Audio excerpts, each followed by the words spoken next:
Last week, the GOP nominee-to-be, Donald Trump, declared himself the law and order candidate.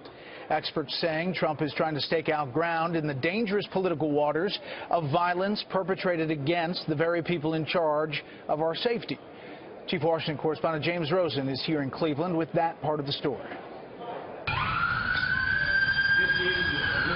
Baton Rouge, Dallas, Orlando, on top of terrorist attacks and crises abroad, the constant looming specter of violence, often tinged here at home with racial tension, has Americans on edge and has returned the theme of law and order to a prominence in American politics it has not held in decades.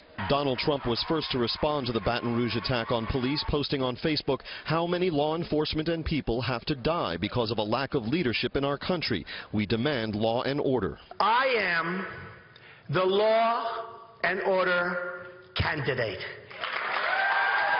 Some 8 hours elapsed after the shots rang out in Baton Rouge before Hillary Clinton responded with a statement calling the shootings an assault on all of us and urging Americans to reject violence.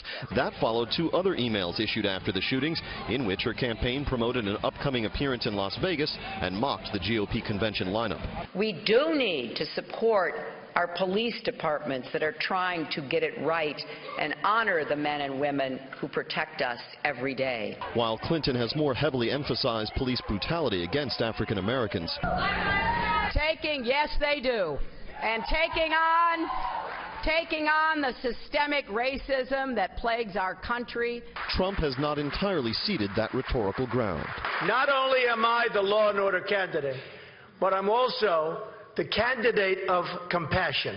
Believe it. In recent years, crime in this country has grown 9 times as fast as population. The last time a presidential candidate rode the issue of law and order to the White House was Richard Nixon in the tumultuous year of 1968, when, like today, the issues of street violence, race relations, and war abroad frayed the nerves of the American electorate. And to rebuild respect for law across this country. I lived through the period when 1968, when 101 cities caught fire and blew up in the whole 9 yards, in which you had Black Panther movements all over the place who were shooting cops, and I don't think we can ever go back there again.